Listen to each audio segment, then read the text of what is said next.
Hello, and welcome to Good and Decent, a Grotto podcast. Episode 24, Student Loans. How much do you owe?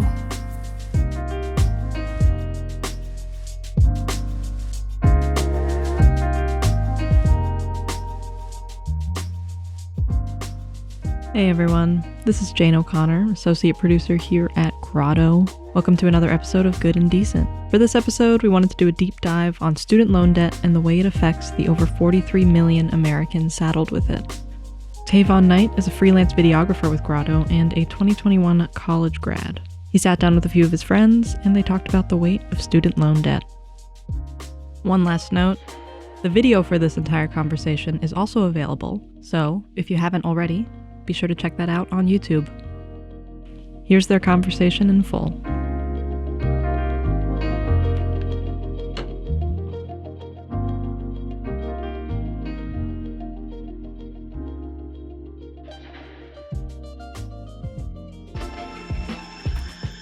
Hey, what's up? Yo, Mom, what's up, man? What's up, man? How are you? Good, good. You guys excited for pizza? So excited for pizza. Awesome. They decked out with the jalapeno. So let's talk, guys. Let's dive in. So really, I guess the best starting place, right? Since people we don't know are gonna see this. Hey, my name is Tevon Knight. I am a videographer, business owner, co-owner of a business. And I've been out of college since 2021. Alright, cool. Alright, my name's Darryl Bentley. Hey guys, Darryl Bentley. What's up, Daryl? I'm an electrician's apprentice and also a freelance artist. And I've been graduated for 3 years now. Nice. And you recently went back. Yeah, I recently went back in school at KSU for maybe a bachelor's, maybe just to sharpen my skills. But I'm back. Sure. Did you just start again? Yeah, literally like last Monday. Nice. Yeah. Yeah, so I'm Miles Hammond. I currently work as an IT infrastructure specialist, and I've been out of college since 2020. Nice. Good year. Yeah, well, I know nobody knows what happened in 2020, but that was the reason I had to leave college. Got you. So pretty slowly. Still have plans to finish it out, but haven't been able to get back in it. With the pandemic, we all got sent home.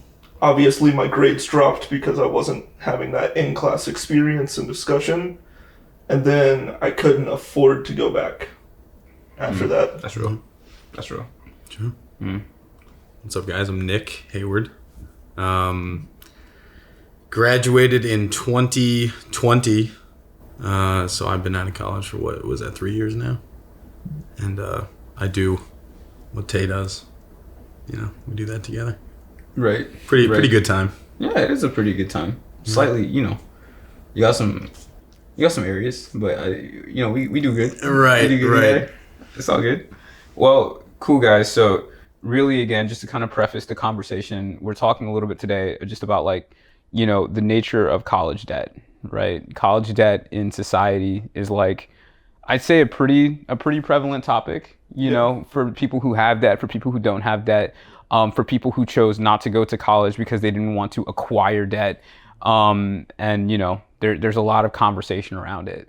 So us being, four sturdy young lads, four sturdy loan holders, I just want to kind of go around the room, ask a few questions, safe space. But if you don't feel comfortable sharing something, don't share it. Okay. Sure. So top level, how much debt are y'all in? What is that? Do y'all remember that number? What? Oh, you can't forget that number. Okay. Yeah. Okay. Always It's in locked mind. in. Yeah. It's kind of sick it is. Gosh. So how much debt? I left college with $12,000, and now it's about 11. I took full advantage of the no interest pause that happened. Oh, nice. Luckily, it just happened to be the right time to graduate because you get that 6 month pause when you get out, and it just all kind of hit. So Yeah. Could have started paying it off, but I was like, nah, let me ride this out as long as I can go. Collect your coins, man. Exactly. Because I'll need those coins to give to it anyway. Exactly. Right. Yeah. So, what about you? Ooh, I think I was before I got back into school. I was like 22. Now 22,000. Around 22,000. Now it's probably closer to like 24. Yeah, about 24. Got you. I'm pretty sure I'm hovering at 25. It might have gone down because I made a few payments, but I haven't been keeping up.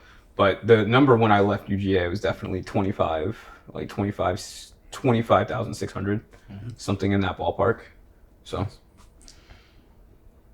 I don't want you guys to be surprised by this, but when I left college, I was at $53,000. Whoa. Yeah, and Whoa. I am currently a little bit higher than that because haven't been able to start making the payments, so I got a couple of late fees in there. Half of my loans are private and half are public. So Ed Financial covers all of my government loans, and that's $26K. And then the rest of it is student access loans that the state of Georgia does. It's essentially leftover lottery money from the year. You could apply, and it comes out as a loan. Well, not really leftover lottery money, but leftover Hope Scholarship money.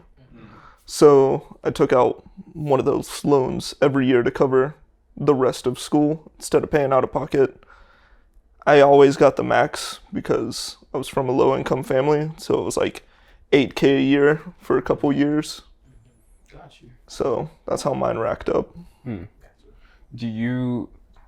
So like, because I know like private loans are just more like aggressive, like in general. Are you finding that? So I feel like I have a unique experience because my quote-unquote private loans are through the state government, just not the federal government. So they're actually a lot less aggressive, lot lower interest rates, lower minimum payment, and they don't really come after me. Like if I miss a payment, they'll send me an email and then I pay it, all is well. They only get upset when you're like 2 or 3 months past due. How private of an issue is it to like talk about that? Because for me, it used to be like a real like point of shame. Like it used to be like a real like, ooh, I don't really know if I want to like, discuss that with other people. A lot of times, and I don't even know if that was like bred in like, I didn't feel good about it, but it just didn't feel like other people wanted to talk about it. So like I wanted to stay like kind of guarded on it too. Do you guys have like that similar experience, or y'all just throw it out? I had a very similar experience. Like I didn't want to talk about it. I was always taught, financial stuff is private. No one should know except for you. But then as I got older, and especially now that it has become a big issue nationwide and like news media and everything's talking about student loan, I realized everybody has student loan debt. So it's not like I'm the weird one out for having this much debt. I'm just one of 18 million or anything like that. A lot of my friends have always come from like working class families, so that's always been like something that they've always had to deal with. Like, yeah, I have a few friends that come from means. They still took out loans, but like when all essentially your colleagues have loans, like it's almost like a running joke. It's like, hey, so how much you got this year? You getting that refund check? Sometimes yes, sometimes no, but when it's just like a shared reality, it almost is a joke. I feel like I had it okay with some scholarships and, some assistance, and also, grinding in my teens. I was able to pay a lot up front for college, so I didn't have to kind of incur a type of debt amount. Like to me, 12,000, it's crazy to say. It doesn't feel like a lot of money. That's pretty good to have to owe. And so there's almost that. Like I feel like in that way, I don't know many people who have just that amount. Like that's the room right here. It's all 20K plus. And so that was almost like the, I don't have it as worse as my peers, so I shouldn't talk about, how much of a struggle it is. But, at the end of the day, that's a lot of money to owe regardless. It is. Yeah. And it's like when we're going through it, we don't understand, I think, how big these numbers are. No, when you take them out as like at Yeah. high school, a lot of people don't realize how much like $12,000, $10,000, even like $1,000 until you actually have to work for it. Like Right. I think when I was in high school, I would get paid like $180, maybe $280 a week for my job. And just imagining have to pay those loans back on that is kind of crazy. Right. Like we don't have that frame of reference. So you have to like spend that money or have it looming over your head. Right. So my thing, kind of in the same vein, is I had a job in high school, bringing home, I'd say in the same ballpark, $200-$300 a week, and it's like, yes, I have a very large number to pay off, but also if I was still in that spot, I could easily pay it off. My problem is, I make enough money to pay my student loan. I'm, thankful for that, but I have all of this other stuff piled on top. Sure. Right. If I was still living at my parents and that kind of thing, it'd be great. But I have to pay the student loan debt, plus rent, electricity, water.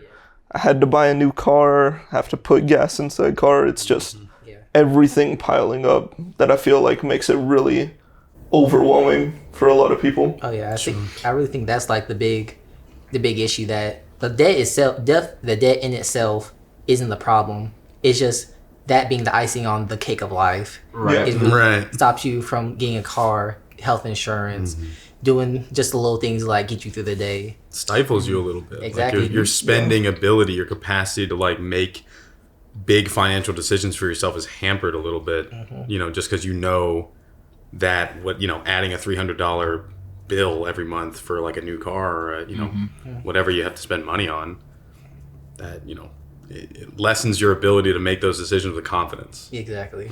I think that truly, like, the hardest part about it all, right, is like, it's like statistically proven, like college degrees are like diminishing and like the value that they can bring you, following college. So, one question that I ask myself a lot that I want to like pose to you guys: do you think it was worth it? Do you think that getting into the debt was worth it based on where you are now? Because I'll say this, Daryl knows, Mile knows, Nick, I'm sure I've talked about it enough, but they knew me when I was kind of coming up. Like, I came up in a very like single parent household. My mom didn't know a whole lot about like the university process and like college and like stuff like that. So I had to do a lot of like finding on my own. And, based on, how things went, if I didn't take out those loans, I wouldn't have met my business partner. I wouldn't have gotten trained in a skill that, is allowing me to make money. I wouldn't have met my partner. Like there's so many things that like I gained from, I see you smiling. There's so many things that, I gained from going to college that like, it seems like $25,000, dwarfs, my potential on my return. But do you guys feel the same way? So I feel very differently because of the situation I was in. So, I went into $50,000, give or take, worth of debt and didn't even come away with a degree. So I have very harsh feelings towards college. I appreciate the friends I made there, but that's about it. I mean, I didn't even go into remotely the same career path. Like, I know you know this, when I was in college, I was going to be a high school teacher, and now I'm working with computers for corporate America. So I don't think it was a waste of money. I feel like the experience was great. I just personally think that I could have gotten the same experience with way less debt or no debt by going elsewhere. I don't know. With my degree, it's different from all y'all. Mine is like an arts degree, very subjective degree, like very wishy-washy skills that you acquire through college, and a lot of the skills is something you reasonably could get from the internet by reading, doing something, doing the work on your own. And realistically, you can get a lot of that training by yourself. But the thing is almost like you just you you get fast tracked on your ability to grow as an artist. You get fast tracked on your ambition, seeing other people do it around you, and that's something you just particularly can't get in like a small town. Like it's hard to find someone with ambition in like your small town. It's hard to find someone who's doing what you're trying to do at home. Cause let's be real, if I was at home, I would be at my parents, which is nice, pretty chill area. But I'd just be working, I'd just be, doing my own thing on my own. But you never get that experience to see someone doing what you're doing. You don't get to make those connections to give you the opportunity to give you a shot to do what you want to do. So it's almost like the education, not saying it's peripheral, but it's like those soft experiences that you get out of college is what's really worth it. I wish it wasn't so expensive to get that. Right. That's a good point. Like that I was going to say something very much along that line of like, is networking or being involved in a network, is it worth tens of thousands of dollars? Like it's hard to quantify if that's of like a good value, I guess, until you are out of it. And I don't know. I think like I was told I didn't want to go to college, and I was pushed to go to college because like it was always that's where you go to grow up. That was like the idea in my household. And like flash forward 10 hours out of college, we're getting into the field, we're doing the work, and we're like, wow, we're learning so much more than we ever did. Would we have gotten those opportunities if we didn't take out that debt? If we didn't go, into debt to get into college? I don't know. Probably not. But it's just hard because, can you get that by other means? Do you what are other networks you can be plugged into that don't cost so much money? Mm-hmm. And I think that's why we see a lot of, the proliferation of these small tech schools or these community colleges seem like more of a value proposition to people, because at least it's plugging you into something and you're still getting that character development, I suppose. But I don't know. That wasn't my experience personally. So yeah, it kind of seems like the whole tech school push and community college is those degrees and certificates put you right into the workforce, whereas a university is, like you said, it's more for networking. The classes are no different. No matter where, like what school you go, how prestigious, algebra is going to be algebra. Right. But you are paying for the networking aspect with a bigger school. So when I was in college, I got a job at like the marketing office for the school. And while I was there, I met, another young dude. I don't know if I can say his name. I probably just won't say his name. You know who I'm talking about. Mm-hmm. But, he was so much further ahead in like just film and like editing and understanding shots. And like he's only, I think, a year older than me. I think he's your age. So, I was pretty discouraged, in meeting him. And I was like, okay, well, he didn't go to college. He dated a girl whose mother also worked in the office, and when they needed something, they just hit him up. So I was like, okay, now that, in my mind is like a fast track like to success. Fast forward to now, and again, I'm not trying to like compare our situations one to one, but I've talked to this guy and I know personally, he is not exactly where he wants to be in terms of like, creating. And a big part of that is like, his network isn't quite as strong as mine to just go out and like, start a business. A lot of his ties are still with that, one office. And I think that that's just, after looking at my college overview and like knowing him for all this time, like, I don't know how he would have gotten that. So like, I really do think it is like a hard decision, especially if you, to piggyback off what you said, want to go into like a more creative field, but, you're coming from like Griffin, Georgia, like there's just not that like that same like opportunity. Do you guys feel like you have, well, so Miles kind of already answered this, but like, open to the room, do you feel like you have any level of like resentment towards your loans? Like, cause I'll say this. I don't think I have resentment towards my loans. But for the longest time, I did feel very like not good about my loans, and like us being friends, even because our socioeconomic backgrounds are different. That would come out a lot. That hurt that I would feel that had nothing to do with you would come out in the form of like jokes, like ha ha ha. You can afford it. I can't. Stuff like that. But at the end of the day, there definitely was like a few years there before we like started paying the loans. I was like, it's frustrating that my mom couldn't just do this for me, or that like my family couldn't just do this for me, or I'm not a legacy, so I can't like stuff like that. Do you guys ever like feel that way? It's hard not to feel resentment about debt, right?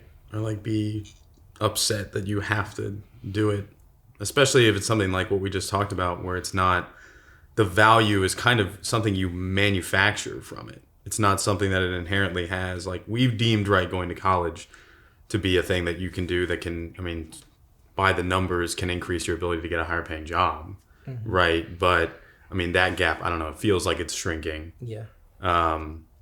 And so really it's what we're doing right now. We're trying to give it value. Was it worth it? And I think that's where the resentment can come from, of like just having to do, like, it should be totally clear what it's worth. It shouldn't be this kind of idea, I think, that, you have to justify the amount of money or, the reasons for why it was or wasn't working. It's pretty simple when a bank gives out a loan, that the value for them is that they're going to get interest back on it. It's a clear one-to-one, they make money on it. This isn't necessarily the case. It's sort of, what we're giving it. So I don't know. I think that's where my resentment comes in, is like, I'd like a clear answer. I'd like a clear picture of what it was worth and if it's worth it. And I don't know if we'll have that for a while, until we're probably close to being done paying for it. Right. Our lives have gone through that phase, and we can reflect and say, wow, all right, I'm set up. Look at me. Or wow, that crippled me for the past 30 years. Yeah. Holy crap, It's I just to chime in before y'all go. It's like it's almost random. Yeah. Right. Like it's almost as though like it depends on the degree you're getting and the time that you're getting it. It sounds like for you, 2020 was just a particularly bad year, like to be in college. Right. Which what do you do about that? Like that sucks, and you just kind of like stuck with that debt. But I digress. Okay. Well, resentment. I want to say about $10,000 worth of loans probably resent, because we all taken the classes that make no sense, that were pretty useless. Yeah, there's that. Astronomy. Forget about that. Right. Astronomy, your anthropologies, your intro to computer arts. Right. And you have to pay like $500, $800 to take those classes to graduate. So I don't know. Knowing what I know now, I might not have even taken those classes. May not have gotten the degree. Taking the classes I knew were going to benefit me, and just forego all that stuff. Really just min-max my college experience. Right. Do the classes I knew were going to benefit me. Staying there maybe the same amount of time, but just really ignored all that extraneous stuff. Right. But you live and you learn. Sure. About probably 10 to 5,000 I regret, because it was pretty useless. Chemistry 1 and 2, math 1 and 2, English. Yeah. Well, that also speaks to the system. Like at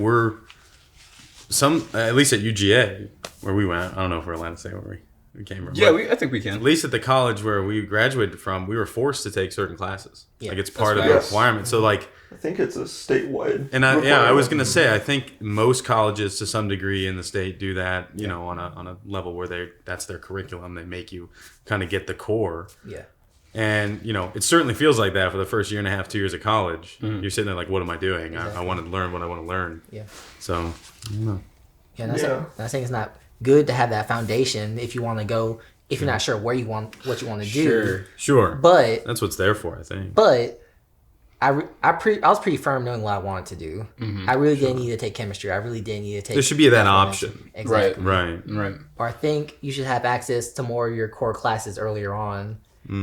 Then have it be like backloaded and you're just doing a bunch of nonsense in the beginning. What's interesting is like I feel like that's a socioeconomic thing too. Like I was able to some degree, and I didn't take full advantage of it, but I know in certain areas there are more opportunities to get AP credits at certain schools. There are more opportunities to dual enroll at community colleges and get those credits earlier so that you can graduate quicker. And that was an opportunity, you know, where I grew up. I know that's not everywhere. And like, it could be a problem of access to the ability to get ahead on your Common Core so that ultimately you're spending less money to go to college. Yeah.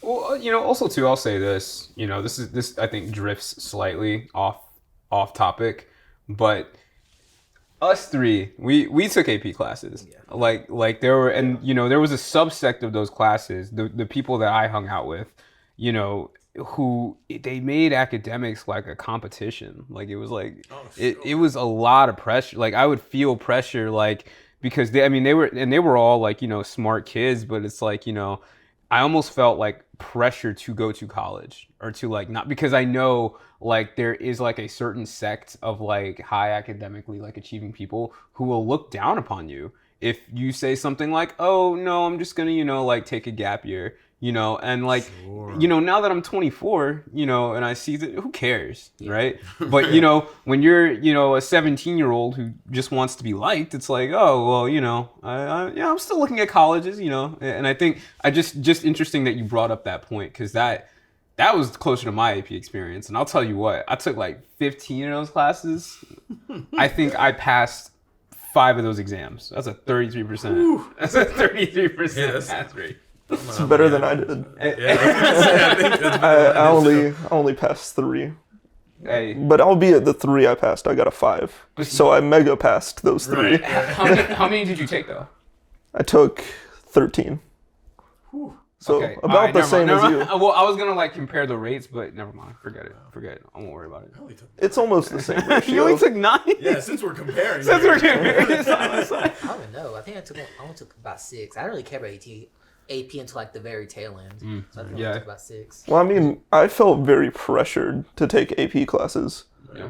because of the same thing you were just talking about. Like the people you and I surrounded ourselves with in high school. Mm-hmm. It's like if you weren't taking every AP class available and taking a practice SAT every weekend, then you weren't part of the clique. No, really. Except for Daryl. Everyone just liked Daryl. Nobody cared what Daryl was doing. And the thing was, I don't know, man. I think since I was so out of the way, I intrinsically knew that group, the group of kids, their spirits were garbage, and I didn't really like. Go on, Daryl. Because like I knew they were smart, but like they were really bad people, and I was really gonna let them affect me like that. Like maybe like the general pressure to go to college. That's coming from everywhere though. Yeah. Students, teachers, parents. It comes from everywhere. But I didn't let them be that pressuring force that made me feel bad for not going to it. Because for me personally, I was very on the fence about college until like the very end. Like maybe that last semester of high school, senior year, I was like, I don't know. I guess I'll throw my line out to like 2 or 3 schools. If I make it, I make it. If I don't, I don't. You know, I don't know. One bit. So I was like, cool. I guess I'll go see how that works. Right. I will say a lot of my pressure didn't necessarily come from the people we were around. More so came from the fact that my family is friends with their family. Yeah. So I had a lot of familial pressure to go to college and excel in everything because, you know, if I didn't take AP chemistry, oh, well, I'm not as good as their kid in my family's eyes and that kind of thing. So that's where, like, a lot of my pressure came from. And really, the only reason I chose to go straight to college, like, I applied to a ton of schools. First one that said I was in, I signed a letter and went there. I didn't even look at the others just because, like, I had that family pressure on me. Like, I came from a line of people who everyone went to college. You have to go to college, graduate, and walk into a 6-figure a year job. You know, it's funny. Because I feel like I also had like a feeling of familial pressure, but in like such a different way. Yeah, Like, because yours was kind of the opposite. the exact opposite. Yeah. Like I was I like sometimes I joke with my mom because if she didn't do what she did, then I would have been a first gen college goer. But she went back to school and got her degree. No, I'm kidding. But no, in all seriousness, like I saw how hard it was for my mom, like not having a degree, and being in the education space. And, she went back and got her degree. And, my mom never told me like, okay, Tevon, you have to go to college. You have to do this. You have to do that.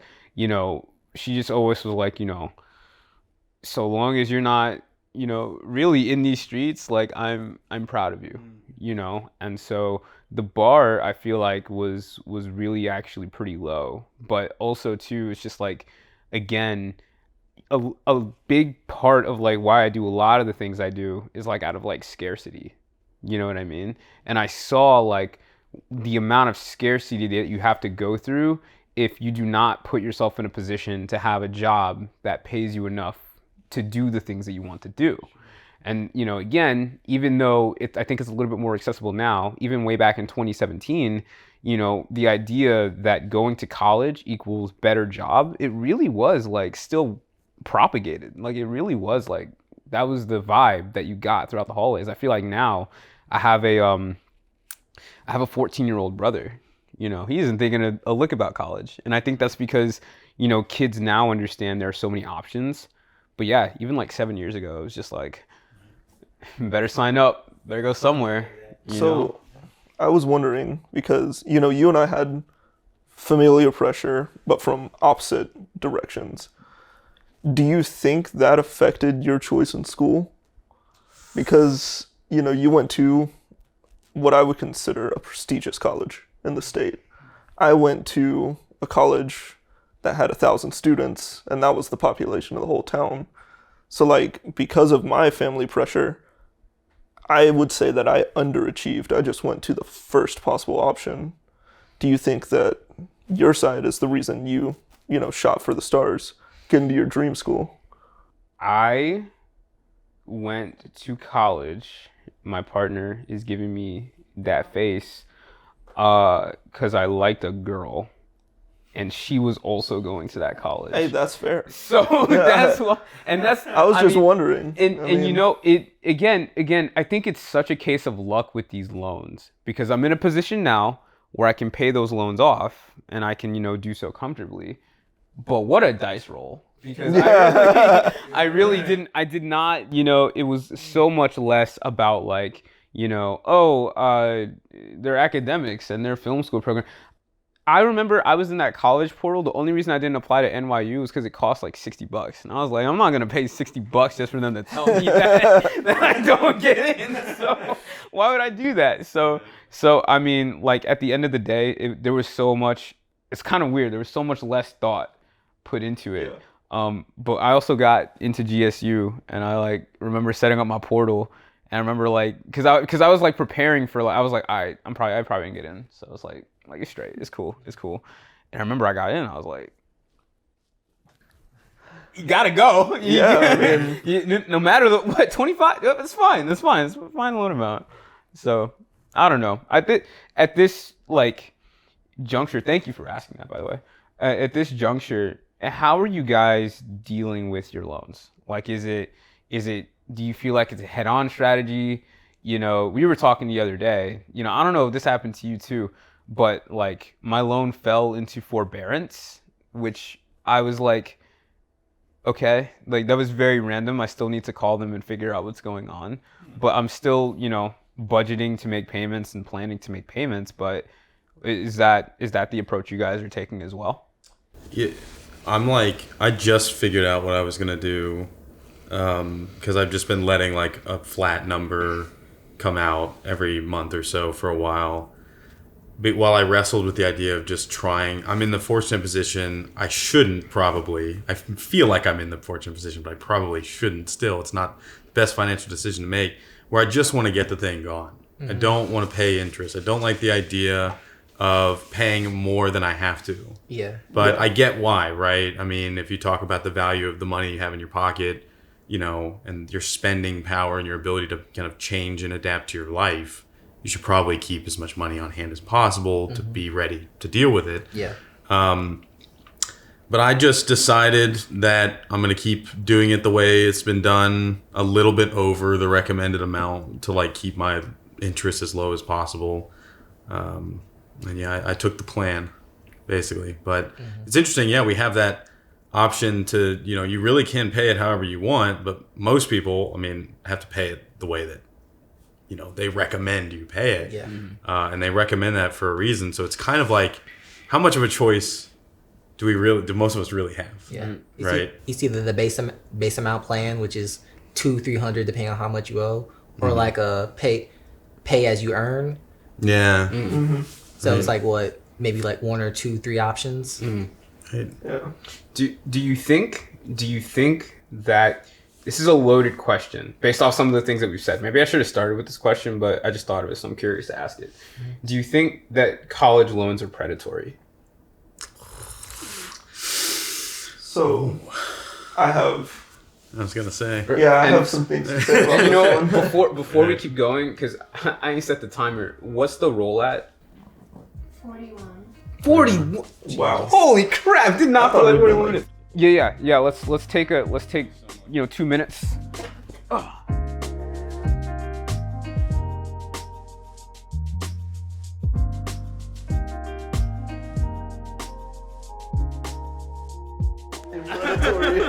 You guys in the clip right now. Hey, to be honest, it did not feel like 40 minutes No, I past. thought it had been like 20 minutes. Yeah, that was crazy. But, Time flies. But hey, guys. Yeah, I was just gonna say, man, we're just chit chatting. So now, we took a break. Miles, Miles, it sounds like you're ready to Yeah. go. What do you think? Are loans So, predatory? I have a lot of feelings about student loans being predatory because of the situation I was in, right? So, number one reason that most people have this argument is you're not given options for student loans. The government says, here's FAFSA, here's the loan. You don't know where that money's coming from. It doesn't tell you the loan company, anything like that. Then on top of that, I was 17. I was not even an adult when I took out this debt. And they just let me sign off on it, And any other legally binding contract, you got to be 18. But for student loans, you don't. So that's why I feel that they're very predatory. You're given the minimal amount of information. A lot of the times, you're just given a dollar sign.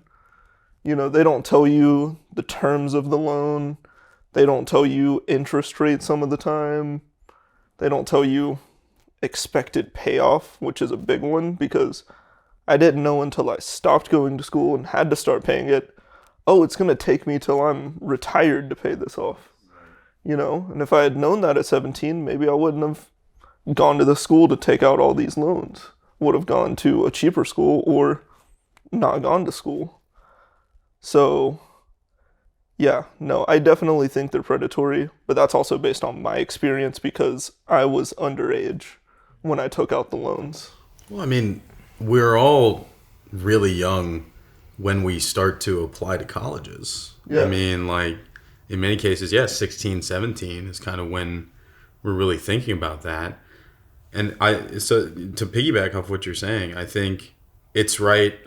A big factor is kind of what we all talked about a little bit of all the pressures that are going on around us, both academically. High school kind of feels like college now with all the APs. Yeah. If I remember my experience correctly, my first year of college, I was like, dang, high school, my last 2 years of high school felt a little bit tougher than this in some ways. And then also, the social, societal pressure to go and to make that decision. When are we really equipped to understand the gravity of that as a financial prospect? So, yeah, in that way, just by sheer immaturity of us not knowing what we're doing, I think, it can definitely be. I feel like it's kind of wild that, we live in a world where, at a time when we're able to, take out those loans, at an age where we're able to take out those loans, you're not able to do so many other things. Mm-hmm. You can't drink. right? At that. No, really, Biggest like, one. No. I'm just saying, like, it's wild to me that there are so many restrictions that you cannot do, but you can put yourself in like a massive, like, amount of debt. That feels wrong. You can't even get Legally, I drafted. could not stay outside of my house past 10 p.m. But I can put myself $50,000 in debt. That's crazy. That is You crazy. know what the big one is? Can't rent a car till you're 25. Can't rent a car till you're 25. Yeah. But guess Can't get a what? hotel room half the time. But you guess what? I could pull out $100,000 in government money. Yeah. It's wild. Exactly. But I think, I'm team predatory also, but feel like it's predatory for like another reason. When you take a lot of your loans, they're unsubsidized. So if they're unsubsidized, as soon as you take those loans out, they're already accruing interest while you're in school. Right. So you take out this money to pay for school, but at the same time, before you have the job to pay for the loans, they're already accruing interest. So, as we come to the end of this discussion, I think it sounds like we share a lot of like, opinions. As far as like, dealing with your loans, coming out of college, what if anything are you proud of? What if anything do you feel like, you have been able, to accomplish, in spite of the debt, or like, because of the debt, again, going to college, what do you feel like you've been able to do that, is good and, is long lasting for you or for others? Throughout my time in college, I had to get a lot of materials, a lot of equipment to do what I wanted to do, a lot of drawing pads, a lot of software, and I'm trained on a lot of that stuff. So yeah, I'm in the hole a little bit, but I do have a lot of skills that I took out of school that can then go into different areas in my field. Like I started off as a studio artist. If anyone knows what that is, you know more than me because I don't. But but now I'm able to stick and move into animation, which I feel like is a whole nother can of worms, but it's something way more specific and like tangible than just being a studio artist. Right. Yeah, you have something to show for it a little bit, at least like trades and skills. And some backlog of information and knowledge of how to use those things. I think that's definitely like what I would hope we would all walk away from college with to some degree, if not that network, that socializing, that kind of like those soft skills. Actually, I mean, that's where a lot of the value is in those hard skills. So, yeah. That's facts. I been able to tell good stories, and work on my skills as a craftsman as well. So it's like, okay, the debt overall sucks, and I definitely don't want to say something like, oh, it's a small price to pay, because you do pay it for quite some time, depending on how you pay it, and with the approach I'm taking, I'm probably going to be paying it for quite a while. But at least I was able to parlay that into something more, into becoming a storyteller and a business owner, and hopefully I'll continue to add titles and accolades and all that good stuff. So. What about you guys? Yeah, I mean, I will say that if I hadn't have gone to college, I wouldn't have the IT job I have now. I got an internship at the college I went to because my family was low income. And it was just a work study, but that ended up becoming a whole career for me. So, I'm really thankful for that. And I mean, yeah, it's a lot of debt, but at the end of the day, I try not to let it consume me. I'm still able to live my life. I have my own place, have a car, have a job. Getting married. Yeah, I'm getting married in a year. Yeah. Gotta throw that in, man. Yeah, well, I'm not paying for that one, but... Yeah, fair enough. Right. Hey, Nicholas. I mean, you and I share a career path together, pretty joined at the hip. So, I mean, more than anyone that Siamese. Right. That I'm absolutely grateful for, us just meeting and being able to make something work, taking advantage of being in a place where the network is extensive and the opportunities are kind of what you make of them, but they are there. So, there's a number I must pay for it. There was a price I paid during, but, ultimately things seem to have worked out more or less for now. And that's always something to hang your hat on. If the situation that you're in, to whatever financially stressing degree it is, if it doesn't, cripple you or hinder you from living a life, like you were saying, Miles, I think that's certainly something to be proud of.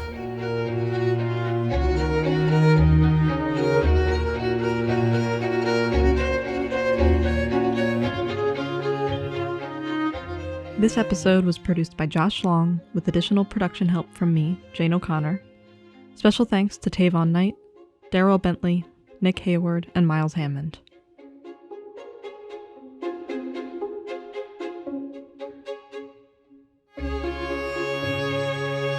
Grotto Network is Javi Zubi Zaretta, Director, Josh Long, Senior Video Producer, Jesse McCartney, Senior Content Editor, Mike Rossetti, Senior Manager for Community Engagement, Becky Rogers, Art Director, Kiera Kenjujetsky, Project Manager, Michaela Douglas, Digital Content Strategist, Kevin DeClute, Video Producer, Adrian Giraldi, Social Media Manager, Jane O'Connor, Associate Video Producer, Father Brendan McAleer, Associate Video Producer, Ebony Moxie, Audio Storytelling Associate, Jackie Cho, Platform Storytelling Associate, Ryan Brossard, Student Media Assistant,